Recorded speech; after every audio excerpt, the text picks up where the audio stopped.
Good afternoon, everyone. My name is Maria Marunic, and today we'll be having the new webinar with the topic What's New in AVEVA System Platform 2023. The speaker of our webinar today will be my colleague Janine Kulta. If you have any questions during the webinar, don't hesitate to put them in the question box, so my colleague will reply to them after the webinar. Thank you. I will give the word to my colleague Janine, and we'll start. Hi, Maria. Okay, so welcome everyone to this webinar. Let's go through the agenda first. Okay.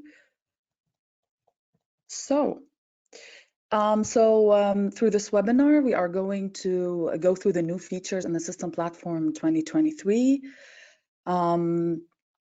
Starting with the new System Platform 2023 new additions, passing through the application server, OMI, communication drivers, InTouch HMI, and at the end, if we have some time, we might cover some topics related to the historian server.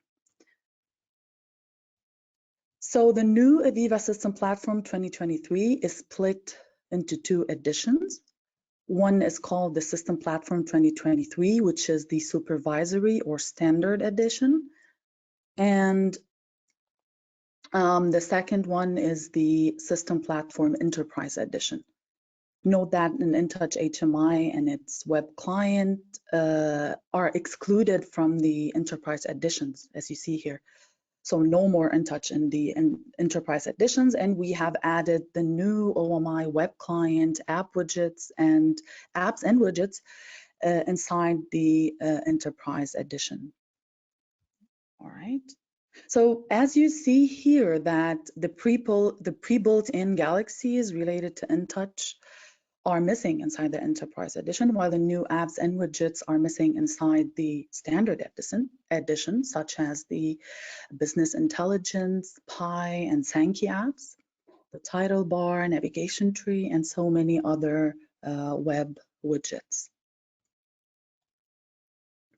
So let's take a look at the application server now. So the IDE user interface is modernized as per the new ADS UI guidelines based on the Telerik framework for Windows development. They have implemented a new security mode based on Azure Active Directory, and it uses the Azure Active Directory authentication provider to configure roles for development and runtime. The help for the application server is now available as web help, so you can open it in any HTML browser and can be viewed and searched there. So concerning the object save, they have the object save has been enhanced to save wizard configuration data and tables in the Galaxy database. Object loading and deployment have also been, the performance of that has been enhanced. And what they did in the new version is that they deprecated some of the DI objects and they replaced them. So these deprecated objects, for example, the DI device, the DI network, they were deprecated and they were replaced by the OPC client object. The AVEVA Cloud now supports industrial graphics that are published with different graphics and versions. Concerning the Galaxy Load and Dump, some of the Galaxy Load Dump enhancement is to include Object Wizard. The GR dump files now include a new column representing the linked DIO or scan group. The new data type allows users to store and transmit huge strings. So now they added a new type, which is big data or big string, and it supports virtually unlimited string size. What they did concerning the alarms, the alarm count inclusion/exclusion allows the user to configure which alarms are included in the alarm counts by severity array, such as, for example, you can remove and add states and modes, for example, inhibited, disabled, silenced, shelved. And finally, the Flex subscription enhancements allow the users to configure up to 100 app engines under each platform. Concerning cybersecurity, cybersecurity enhancements allow a rigid network communication between runtime nodes through the NMX SVC service, which stands for Network Message Exchange Service, which is a service installed on the runtime node during platform deployment. All right, so concerning now OMI, the new OMI web client, they added a new web client especially for OMI. We're going to cover that in the demo later. So the new OMI web client allows the user to view AVEVA InTouch HMI application and AVEVA OMI view apps on any HTML5 supported web browser. They added a new preview button for that web client, and they implemented it inside the View app. To be able, if you click on it, you will be able to preview the View app in the web client. One or more web widgets can be directly placed in an industrial graphic for use in the OMI desktop, as well as inside that OMI web client. New security attributes were introduced in the View app security namespace. We're going to talk about them later. The OMI alarm app will respond now to language changes. So you can translate alarm messages as per the user's selection. Concerning the historical playback, what they did here is that they focused on non-historized attributes. So for example, like static data or tag names or descriptions that are not really historized. So if the data is not historized, they will be shown, but this time via a connection to the live data source. And the new feature here, which is really attractive, speaking of which, is the new workspace feature. Especially for OMI web client, enables you to create a very interactive dashboard style window at runtime. So we're going to talk about that later. And finally, here users can also change images dynamically in runtime as well. So that's it for the OMI. Now let's jump to the InTouch HMI standalone. So apart from its new look and feel inside the 2023 version, InTouch now is tested to support up to 300K tags. And what they did is that they created a longer InTouch tag description and item name. For example, the tag name can reach up to from 32 characters. They extended it to 128 characters. The tag description is extended from 50 to 160, and the item name length is extended from 79 to 254. Concerning super tags, a new super tag toolbar is implemented where users can create and configure equipment templates and derive instances out of them. In InTouch also 2023, what they did is that they added a map app. So they created a widget inside InTouch that can be used, and it's very similar to the map app. And what it does is that it can be bonded. It can be bonded to different assets, for example, like super tags and graphics. They did some enhancement also to the script editor. It will now include update highlight color, find color. It will have an extra zoom from menu and toolbar. You can now disable autocomplete when typing a string. You are able to disable autocomplete, the ability to change font also in the script editor. Concerning language, the enhanced language switching at runtime includes the group name, a query filter using translated group names, scripting support with translated also group name, and group name support in the language assistance as well. The 2023, the InTouch demo application allows you to add super tags and excuse me, and a map widget. You can use the map widget as your home graphic.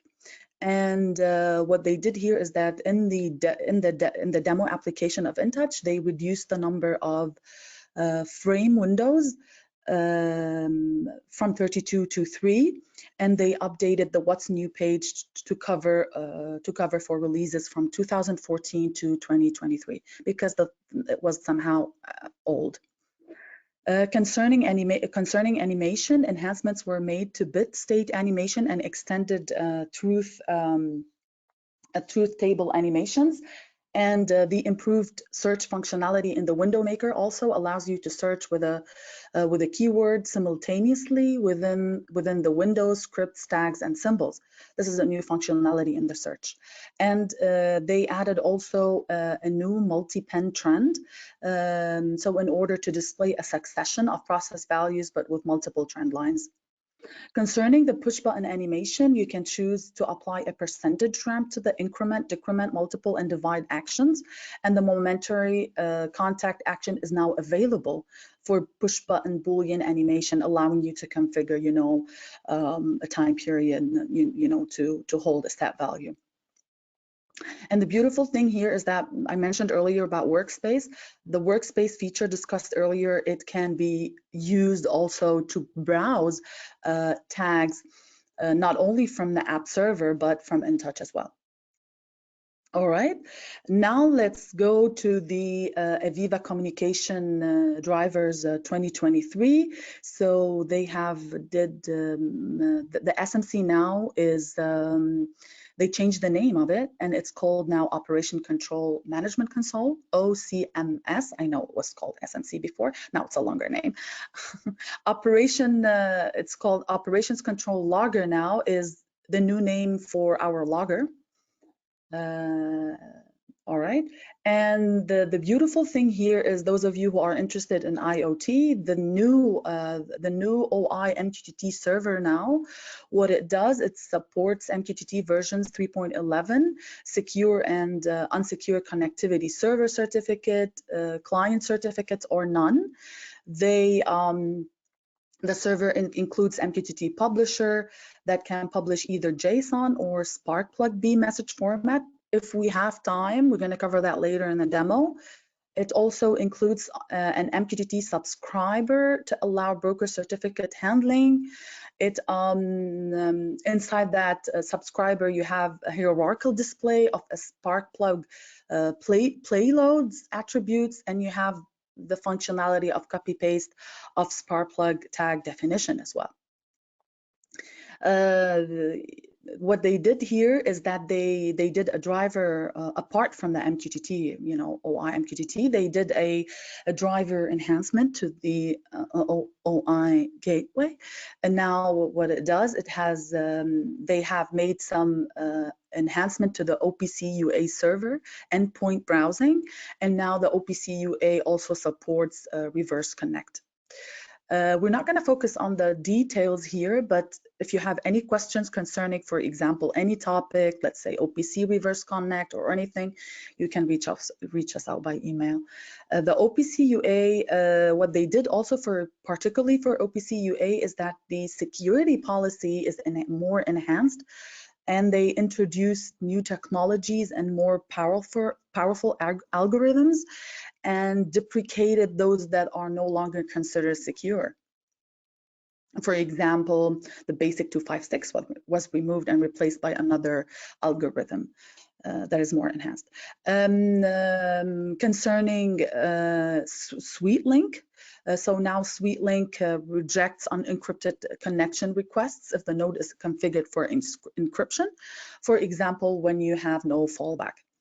Now what we have here is that buffer data support for OPC and SweetLink connection is already added, and the buffer size can be determined and is specified in about in a unit of thousands of records per subscribed item. Yeah, so finally, we're going to cover what's new quickly in the Historian Server 2023. Apart from its new user interface look and feel, users, what they can do is that they can add mathematical expressions using process tags via both SQL backend or on the client web user interface. It supports all basic arithmetic operators such as plus, minus, multiply, divide, and percentage. It also supports logical expressions, if and or, and a lot of mathematical functions such as like time series function, minimum, maximum, and average. What they did also here is that the beautiful thing here, since Pi now is part of AVEVA, what they did is that in addition to a tier 2 AVEVA historian and insight, data can be now replicated to 2 additional destinations, the Pi server and the AVEVA data hub. So that's it for this long presentation. Now let's jump into the demos. Basically what I did here is that I have created an environment made up of 2 nodes, supervisory and enterprise. Now I'm going to start with the the supervisory, and I'm going to start with the big string demo. So what about the big string? Let me go to the IDE to show you first what I did here. What I did here is that I created an object, and I created inside that object a big string data type. What it will do is that it will acquire a JSON file. All right, that's okay. Let me just go to the runtime, maybe to the object viewer to show you that big string data. So what I did here is that I connected to an online provider that will allow me to acquire a JSON type of data, and I stored it in big string data, and you see how huge it is. So thousands of characters. And you see response JSON is just a big string type. Okay. Then I'm gonna go to the next to the alarm count inclusion and exclusion. What they did here is that they added some alarm counts related to the array alarm counts by severity. So how did they do that? You can go to configure, you can go to Galaxy alarms and events, go to states, and you see here that they added this part here related to the aggregated alarm counts by severity. So you can include them. For example, I can remove the inhibited, the disabled, the silenced, and the shelf from the alarm counts by severity. Now, concerning web widgets in the OMI, so what they did here is that you are able here to create web widgets, for example, a web browser here, as you see. Let me go to the runtime. Here, a web browser. And this web browser here allows you to dynamically go to any URL you want. All right, so for example, let me type down here golf.com.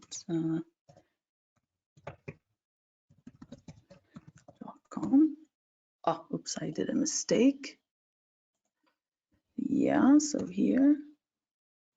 Okay, perfect. Then you can go back home to the other link.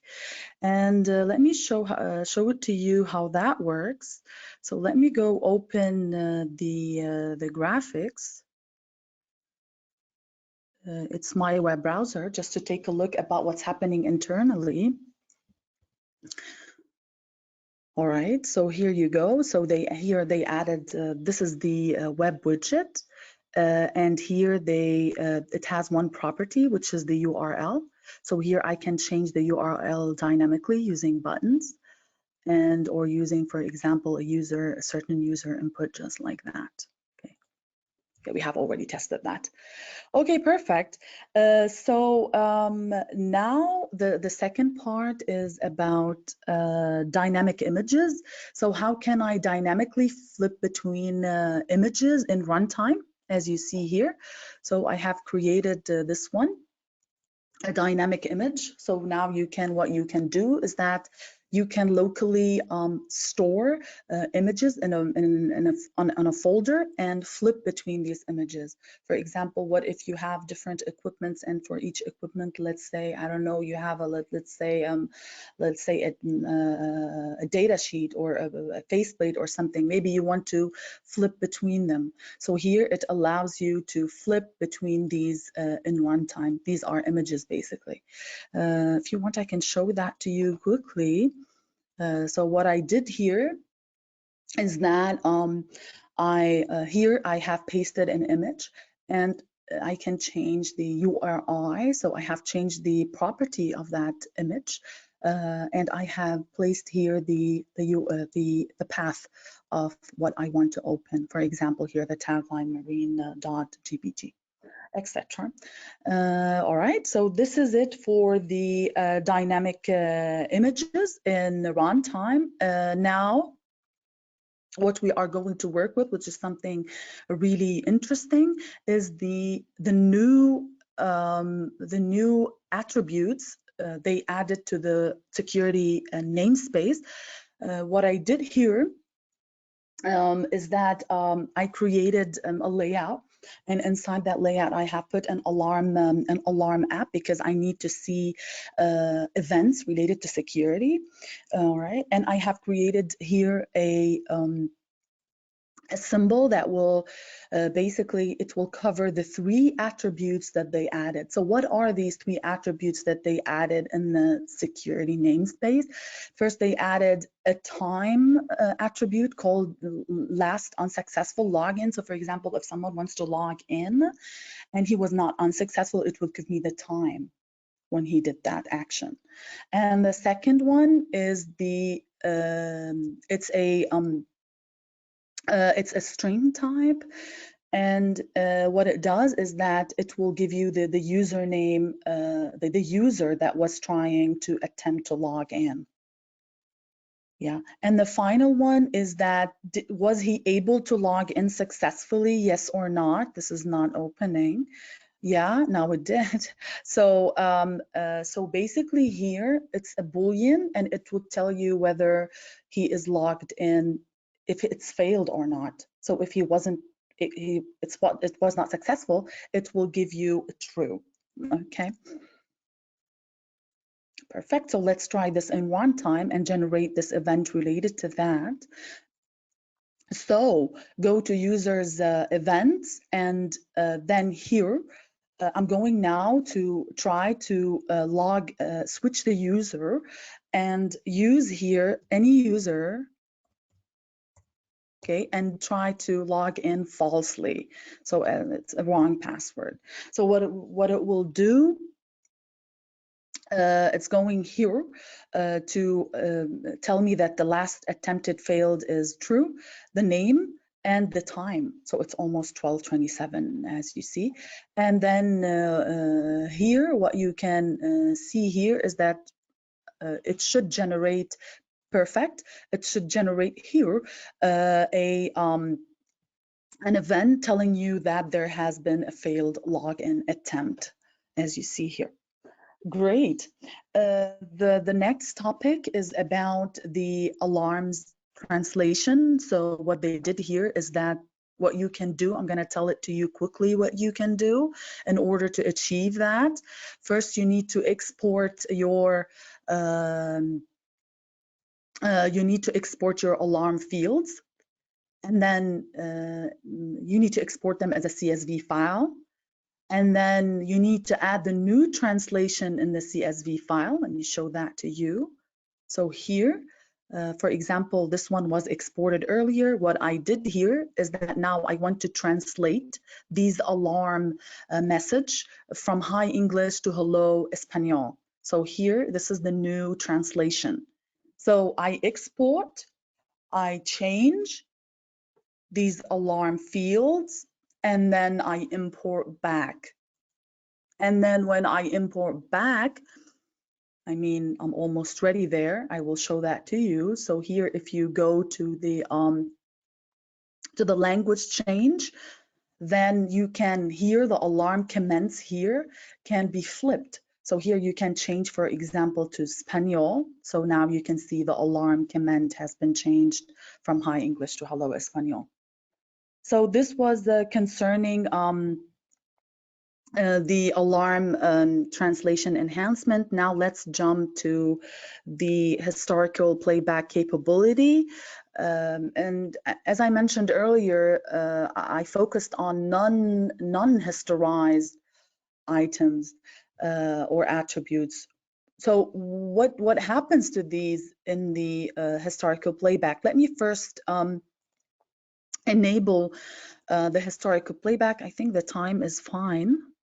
Perfect. It's 15 days. I think the time is not good.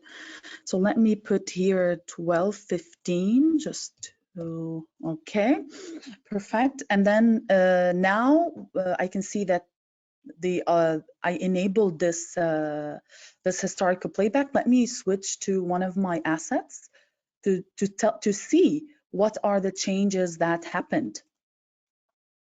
For example, let me choose any country here. So basically, you see here several things.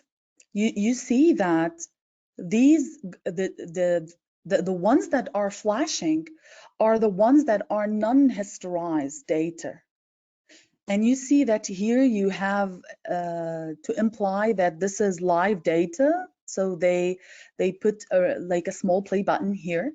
And you see that the historized data, the one that is not flashing, is the one that is in black. It's not flashing. So this is the historical data, the one that's being historized. And this is non-historized data. So this will give you reflect, okay, this is not historized, this is historized. All right, this is very good. And all right, no, so this is kind of a pinky. So how do we change the color? You can easily go change the color inside the styles library. So let me go to the, oops, so styles library here, configure, Galaxy, styles. And basically you can see here that you have a pot specially designed for the live value playback. So I can go here and, for example, oh my God, I forgot to make a full screen. I hope it works. Yeah, I can see it. So now here, I hope you can still see my screen.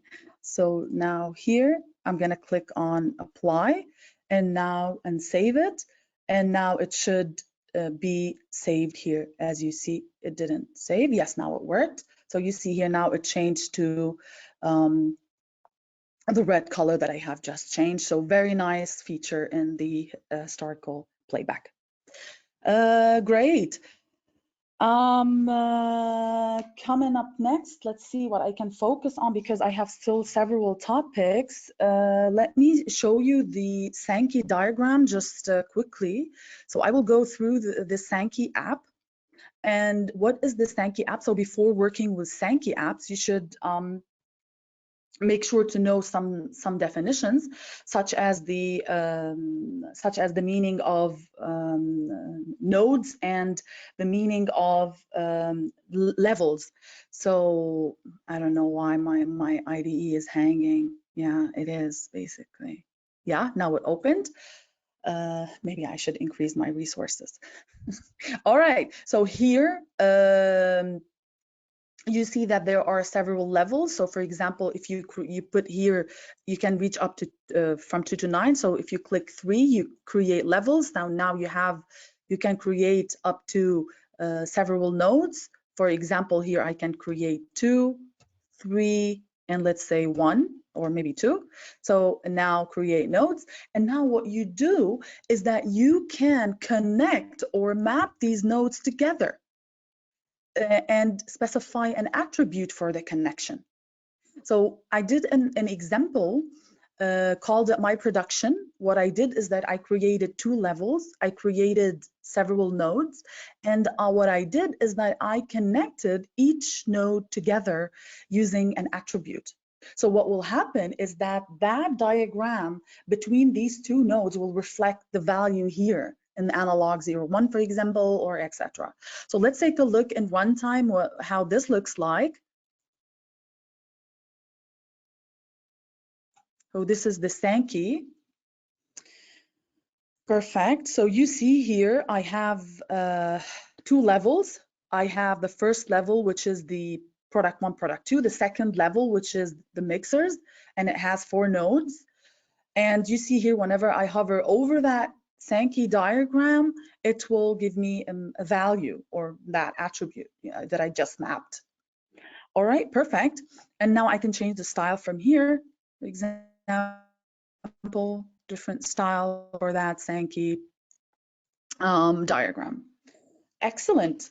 I think we still have some time to cover the map app. The map app, the beautiful thing about the map app, let me show that to you here. Let me close maybe some 1 second. Let me close this one.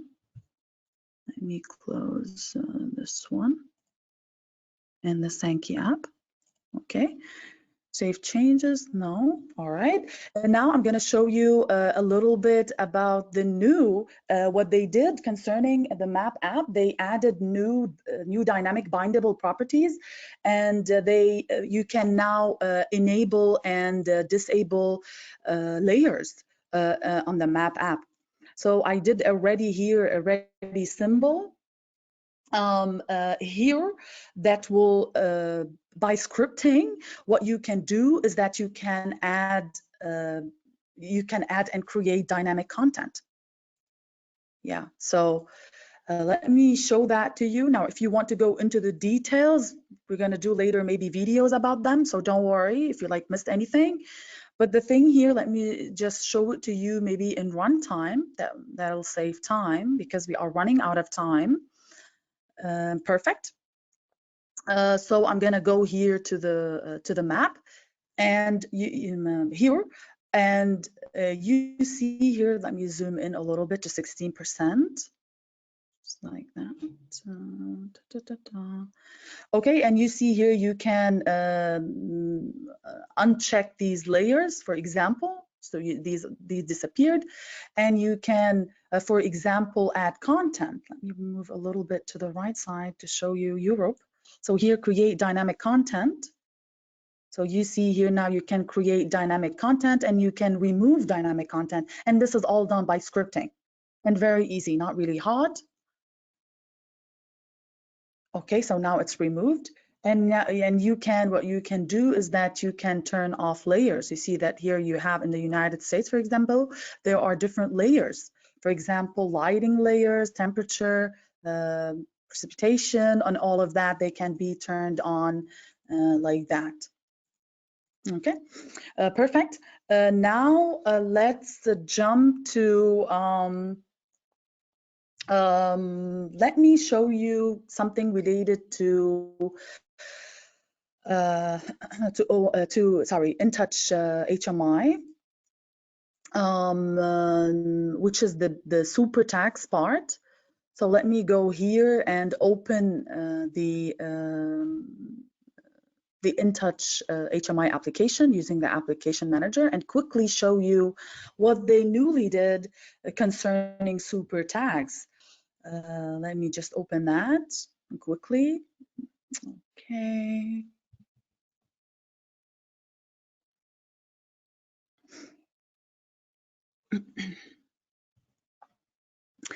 So what they did here is that the new, you're going to feel surprised now. You're going to say, oh my God, what is that? Those of you who are used to the Windows Maker, it's completely changed the look and the feel of it.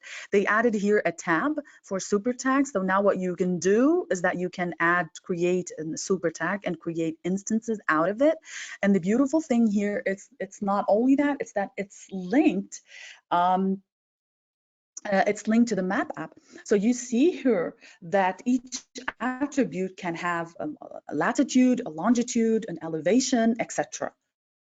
And you see here, if you open the map app widget, let me see if I can open that quickly. So if you open the map app widget, you can see that in the locations area, you can add instances of super tags and create, and you can put them on the map. So let me just go to runtime and show that to you quickly before jumping to so I'm going to cover still 3 topics quickly in 5 minutes since we are running out of time. So let me show that to you quickly concerning the map app. So if you click on window 1 here, where I have placed the map app, you can, if you zoom in, you're going to see now these 2 instances along with their attributes, they are placed on the map, as you see here. Okay, great. I hope you saw that. Okay, just like that here. Okay, next, I'm gonna go now just to take a look a little bit about the Historian web client. So concerning the Historian web client, what they did is that they added a new expression field. I have prepared actually some expressions that we can paste and try them quickly. So what they did here is that they added the function feature here, just like that. So now you can go here. I have prepared for you some functions, so I can go and paste them. For example, what if you want to know how, what time or the duration that pump was turned on today? Maybe how long did it be turned on? So for example, for 2 hours it was on, for 3 hours it was on. So you can use a function called duration. And now it will reflect to you, for example, the seconds, for example, 448 seconds, this one. Perfect. And now let's jump. And now we're done with the supervisory part. We did not cover everything, but plus minus. Now let's jump to the enterprise edition. I'm going to try several things for you. Let me start first with the workspace feature, which is very important. So how do you enable, again, what is workspace? The workspace allows you to open the OMI application in a web browser. For example, I'm going to try this for you now. Those of you who are asking what's the difference between it and InTouch Access Anywhere, they're different. They're not the same. So you see here you have a web client. You can launch it. It's not going to work in Edge, so I'm going to click copy here and copy it to the Google Chrome and paste it here. And you see here now I can start to create namespaces. So I can, for example, here create namespace. I can manage them. I can, for example, let's say I want to edit this one. I can edit the symbols inside. And for example, here I can change the properties. Let me pick something numeric. I can change, for example, the display digital, the maximum, the minimum, and I can connect to InTouch tags or to application server tags, as you see here. So this is concerning the namespace. Okay, so you can create namespaces, modify namespaces. It will help you to create very useful interactive dashboards in runtime. Now, the final 2 things I'm going to show you is about the data grid, widget. So basically, those of you who work with JSON, they would definitely know what I'm talking about. So sometimes reading JSON files can be really, exhausting. So they created and this is only an enterprise version. They created a data grid widget that allows you to read JSON files. Let's try this quickly. Where is that? I cannot move my mouse anymore. Sorry about that. Oh, okay, now I do. So this is the data grid here. So what I can do here is that you can specify the type, for example, JSON, and you can read a JSON string. For example, here I have already created a JSON string. I'm gonna copy it. So I'm gonna edit, copy. It's already copied, I think, or maybe select all, edit, copy. So this is a string I want to read as a table. So here I put it here and then click paste, and ta-da, now you can generate a table. So this actually, this JSON string is the name of the countries along with the longitude and latitude. And here you can use some filters, for example, different types of filters, for example, start with, so for example, A. Now I have filtered all the countries that start with A. Great. The last part, those of you who are interested in MQTT, they also, let me go to the SMC to show that to you. Where is the SMC? Is it opened? Or maybe I need to go open it. No, it's not opened. So concerning the MQTT, what they did is that they added or they enhanced the MQTT servers. I'm going to show it to you quickly and try a few things, and we're done. Okay, so what about MQTT? So basically, MQTT, we have either a publisher, so in order to log data to the broker or to read data from the broker.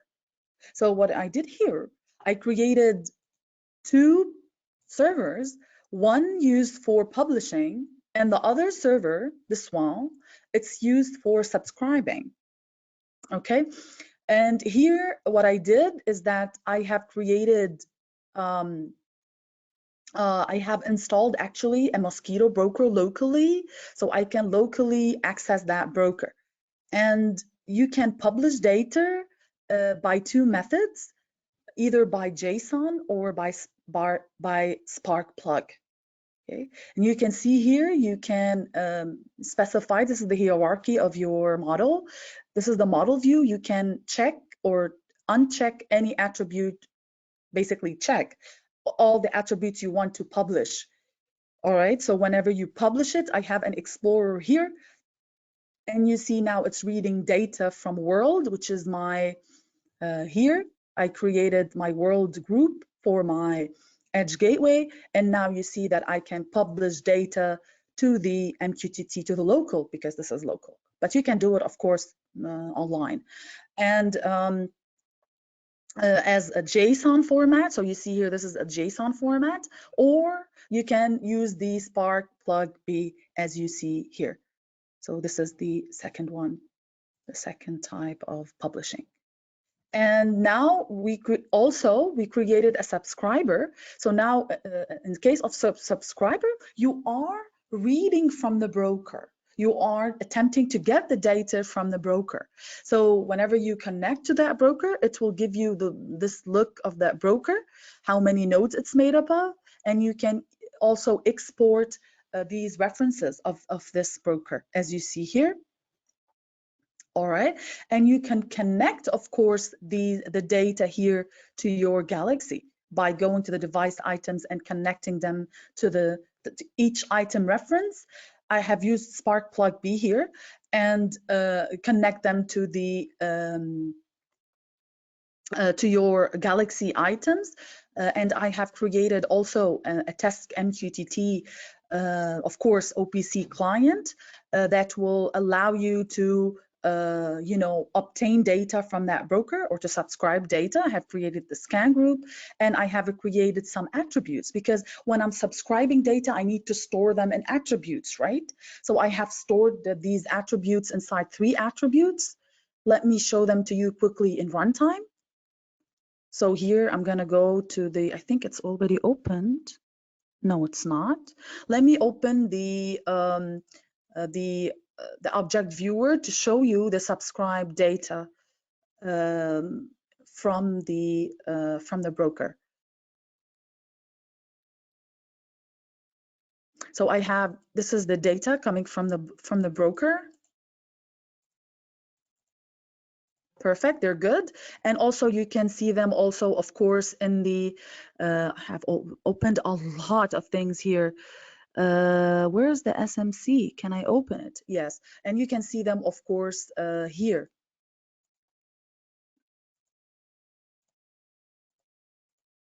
Okay, so you can see them also here inside the SMC.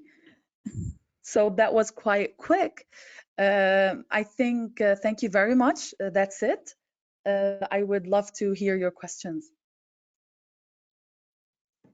Thank you, Janine, for this valuable information. Now let's check if the audience has any questions. In the meanwhile, you can see the link to our social media accounts in the chat box. Please follow us. Stay tuned with all our news. So let's start with our first question. How do we flip between supervisory and enterprise editions? Oh, that's a nice question. So basically, if you're talking about licensing, you can, there is, let me minimize all of these windows I just opened. There is here in the configurator, there is a way you can do that. You can go to the license mode and you can either enable the standard edition, which is here the supervisory, the platform supervisory, or you can flip to the enterprise edition here. So be careful that whenever you are working with enterprise edition, you are working with flex mode. I hope this answered maybe, Maria. Okay, thank you. And we have the second question from the same person. Are the supervisory and enterprise edition?